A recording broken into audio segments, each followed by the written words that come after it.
What up, Knicks Nation? And welcome back to the Shir Brilliance Podcast. I am your host. My full name is Shir, but you can call me Shir. And we are first to many and second to no one when it comes to bringing the news, bringing the new moves, and the who's who views for our New York Knicks. Friends or foe, we want the smoke. And the smoke that I'm bringing today is simply this introductory video. It's the beginning of the season. Preseason is here. The Knicks are playing today. Detroit Pistons, you're in trouble. We ain't playing with this is New York. No, not really. All right, because wins and losses don't count. All right, you want to stay healthy.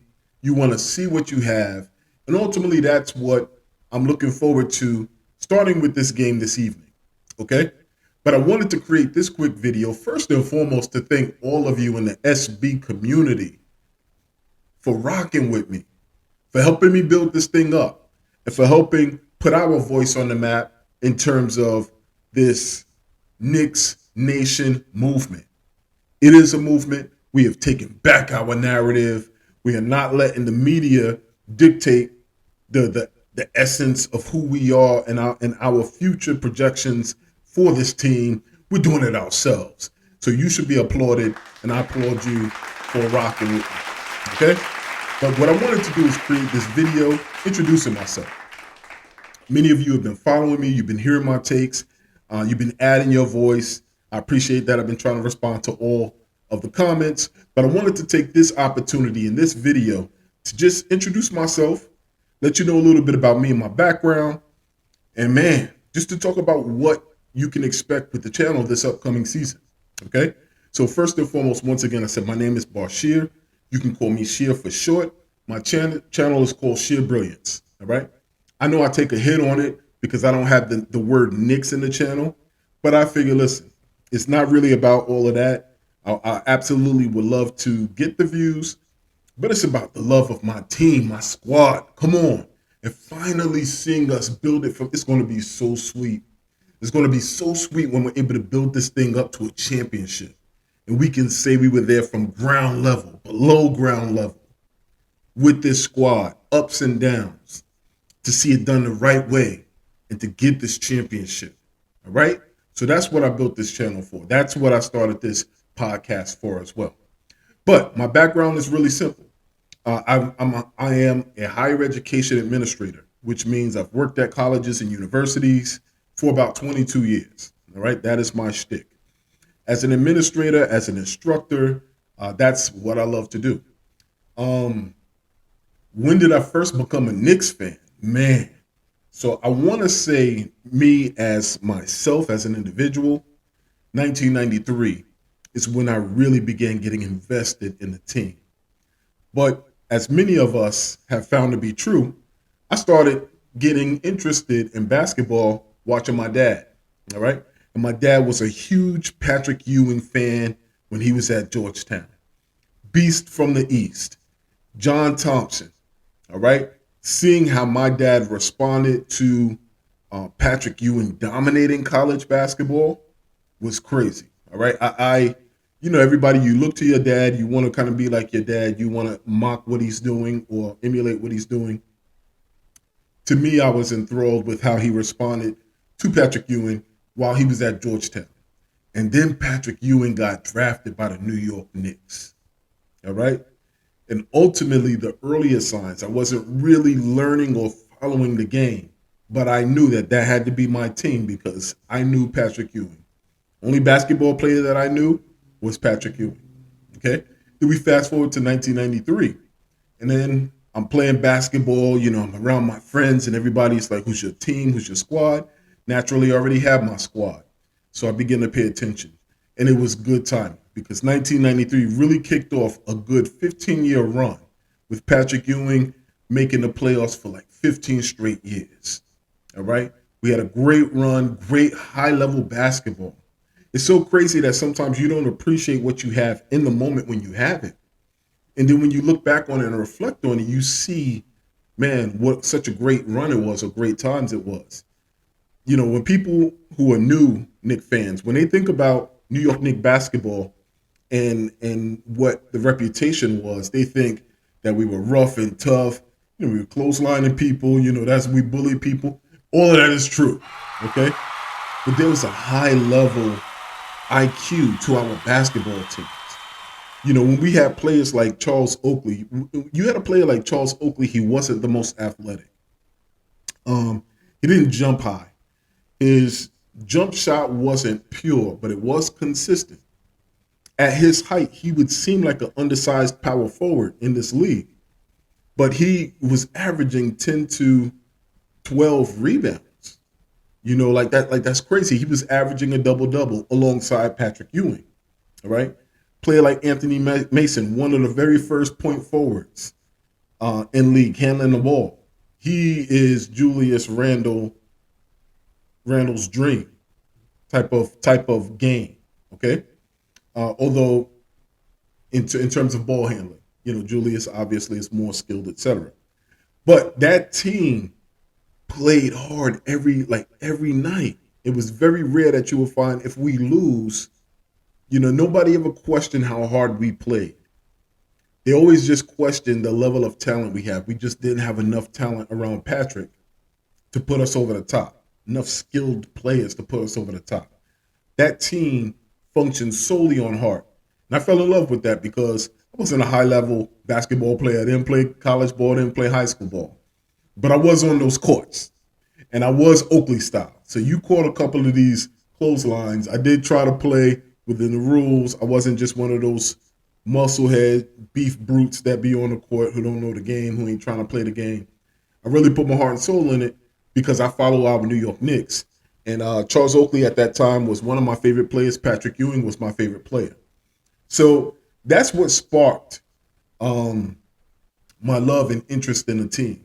Now, you already know, because you're a Knicks fan and you're on my channel, to be in love with this team is to have heartbreak. So anybody who follows this team as a New York Knicks fan, if you've been a fan since 93 or the 90s or even beyond that, you know heartbreak, okay?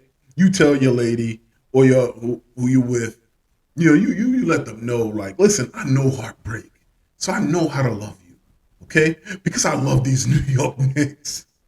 And I've been able to endure some of the most trying times. So I'm battle tested. That's what you say, all right? You can send me my donation a little bit later for that piece of game, okay? But needless to say, man, my passion runs deep for this team. And what I do love, and many of you know this by now because you've seen many of my videos, listen, we are on the right track. We are building it right. And I'm just happy to be part of that ride. We are in a time of rebuild and renaissance. And you have to recognize that. And you have to be proud of the work that's been done so far, but you also have to be patient. If you have children, it's like raising children. You want them to be successful so quick, but you need to let them develop. You need to let them process along the way. You need to let that growth spurt happen. You need to let those experiences unfold for them. And you need to kind of back up a little bit. Just back up just a little bit. Because you cannot impress upon them your knowledge and your wisdom and your experiences, but so far. They need to walk the path in order to see what you know to be, that treasure at the end of the path. So we got to back up and let them work. Once again, just to kind of give you a snapshot, that's a little bit about me. But also, in terms of this channel, what I'm going to do with this channel is continue to produce videos. I got a wild or quirky kind of sense of humor. So when you see my videos, you may see some of that come through. Love movies. So you're going to see maybe a good amount of movie references in terms of quick screenshots, photos, or videos embedded within the videos. Because once again, as Knicks fans, we're serious about our squad. We don't take ourselves too seriously. Many of us do this as a hobby. I do it for the love, so exactly how I'm looking at, the game and what I'm thinking, how I watch the game It's how I want to produce these videos. If I see Julius Randle going to this spin, I'm going to be like, you spinning and sinning again, Julius. You're spinning and sinning. Because that's exactly what I'm thinking when he's doing it. Like, damn, you going to the hot place because you keep spinning, and that's a sin. All right, so we're going to need to stop Julius from spinning. But yeah, so my videos are going to be filled, with some ad libs in there, some photos, and some movie clips as well. So that's a piece. I'm going to start doing live streams. I may do that before the game, just kind of give my quick take on what to expect going into the game. That's going to be something that's cool that I'm looking forward to. Additionally, I want to start doing some interviews. To be a part of Knicks Nation, man, you really are part of a community.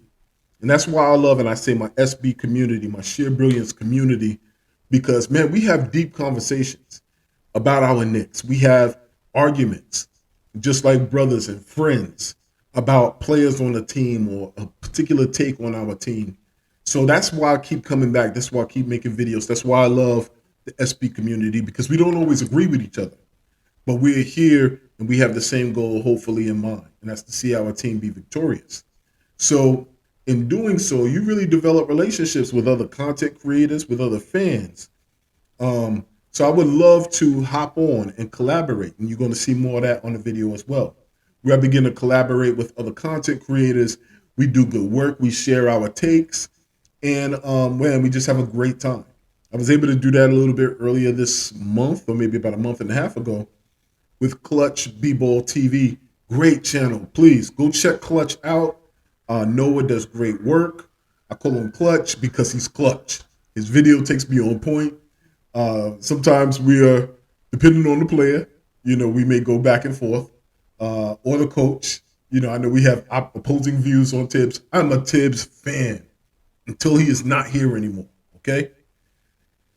He is stubborn, but we'll talk about that. But ClutchballTV is absolutely phenomenal. And he's one of the up-and-coming content creators.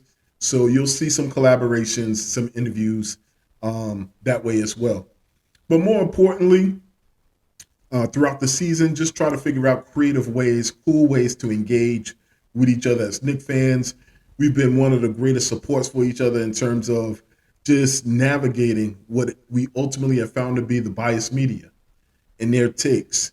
And, just, picking and prodding at the fan base. There's no other fan base that they pick at. But we're going to handle that. We handle our business with that. So exciting times, exciting expectations about this season. But something else I wanted to just kind of talk a little bit about is you're going to see me do this segment after every New York Knicks win. All right. So I started it last year. It's called Knicks Deli. Right. So Knicks Deli. If you're from New York, you know that the deli is a staple in the New York fabric, right? So there either are delis across New York or what we call bodegas, all right? So the bodega or the deli, either way, interchangeably, you can call it that. But it's important if you're a New Yorker, all right? So my segment is called Knicks Deli, all right? And I have it after every New York Knicks win. And there's only 4 items on the menu at Knicks Deli, all right? So the main item that is the favorite, of course, is the bacon, egg, and cheese, all right? Bacon, egg, and cheese. That bacon, egg, and cheese is a staple for New Yorkers, right? That thing hit just right when you up in the morning on a Sunday and you getting ready for football, but you need something not to kick off breakfast, right? So you go to the bodega or you go to the deli and you ask, yo, let me get a bacon, egg, and cheese, okay? So in terms of Knicks Deli segment, the bacon, egg, and cheese is going to represent the 3 players that had an impact on the game to help us secure the win, okay? So the 3 components to the bacon, egg, and cheese, we discuss who's the bacon, we discuss who's the egg, and who's the cheese. Equal value, but all important to help us secure the win, all right? So that's the first item that's on the menu. Second thing that's on the menu is the chopped cheese, okay? So when we talk about the chopped cheese is relatively new, but that thing be busting, okay? All right? So it's a staple of the New York restaurant menu, all right? or at least in the hood. Okay. So when I talk about who's the chopped cheese of the game, I'm talking about who is relatively new, whether it's to the team or relatively new in terms of their impact on the game. They rarely get playing time or they had a breakout game. Okay. And that's who we identify as the player that we select to be the chopped cheese of the game. All right. Now, there's a third food item on the menu, and that is the dollar slice. Okay. Everybody knows that New York has the best pizza in the world. All right. Yeah. Yeah. Y'all agree? Yeah. Okay, good. Everybody in the world knows. And I know where I'm at. I'm in Indiana right now. I'm close to Chicago. That ain't pizza, Chicago. All right? That is a full meal. New York has the best pizza in the world. All right? I said it. Italy, I said it. I want the smoke. But the dollar slice in New York, man, is a staple. It is reliable. It is consistent. Okay? Whether you only have a few dollars. If you were growing up like me, the dollar slice was truly important because after school, I only had about $3. I had enough to at least get a slice for myself and my shorty or my siblings on the way home while we walked home from school. Okay? Or for those of you who knew you only had $1 left. So you purchased that dollar slice, but you would ask the guy at the counter, can you cut it in half? So you had 2 mini slices. That is the history and the legacy of the dollar slice. So the person that we award the dollar slice to, who is the dollar slice of the game, that is that person who is constant throughout the game. You know, constant, reliable, staple. We can expect that annual 2010 or that annual 4 3-pointers of the game. All right? Clutch. That is the player in Knicks Deli who gets the dollar slice. All right? And lastly, the last item on the menu, whether it's a bacon, egg, and cheese, whether it's the dollar slice, whether it's the chopped cheese. You can't complete the meal unless you have the quarter water. Right? So the quarter water is a player who had a standout quarter where they just exploded and they left their impact on the game. Or each quarter, they made their mark. Okay? So the quarter water goes to the player, let's say, just to kind of keep it simple and clear cut, who had a quarter that was most impactful on helping us secure the win. All right?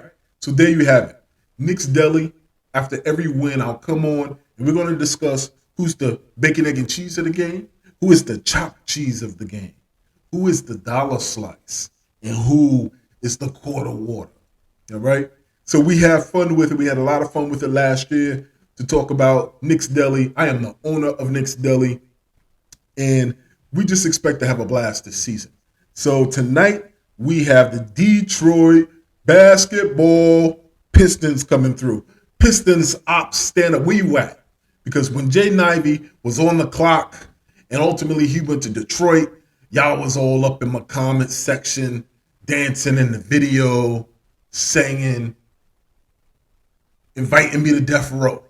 Okay? So I want to see y'all back in the comment section to talk a little bit about what you think of Jaden Ivey, you know, and how he performed, Cade Cunningham. Y'all got a nice little squad. Y'all needed to get a lot of Knicks to make it nice, but you got a nice little squad. So let's talk a little bit about that. I expect to see some Detroit fans in my comment section after the game, but also for this game going into it. Basically, what is it that I want to see? I want to see some signs of cohesion. I want to see some signs of chemistry. All right? I want to see if there's a difference in pace in terms of how we play. We have Jalen Brunson, who is a speedy guard. We have Derrick Rose, who is speedy and can put pressure on the basket. We have 2 guards who, at that pace, can still create for teammates. So that's what I'm looking for. I want to look and see how the rest of the players respond to having those point guards healthy and in place. I also want to see how those point guards control the game. I want to see how much of it they've already picked up because it's been early. Training camp is in play. Some of them tried to get some experience with each other and try to familiarize themselves with each other's game by pickup games and pro-ams. I want to see how that translates on the floor, all right? I want to see what Tibbs experiments with in terms of lineups, in terms of matchups, all right? What I will say is don't overreact to this game, and I'm going to try to do the same. If we come out here and we blow the doors off, we're going to wild out. We're going to overreact, but, it's only because we see what potential is there. And that's ultimately what I want to see. I want to see what potential is there. You can also expect not to see too much, all right? Just like football, where they try not to show you too much of the playbook, they're going to put the vanilla offense out there. They want to see who's in shape. They want to see who plays well with each other. They want to see where that effort is. And they want to see it in as short of a minute run as possible. What I love about our team, and this is the last thing that I want to pay attention to, not just for the preseason, but throughout the rest of the season, is our depth. Okay? No, we weren't able to land the quote-unquote big fish that everybody was expecting us to land. But what we do have is young players that we've cultivated, young players that we've poured into and developed, all right? And we are deep. So just when our starters go out, we have another wave coming in that we are excited about, that we know have talent and skills. So I just want to see how our depth can impact the game, all right? And there's no better opponent to do it with than another young team, a younger team, but a talented team in the Detroit Pistons.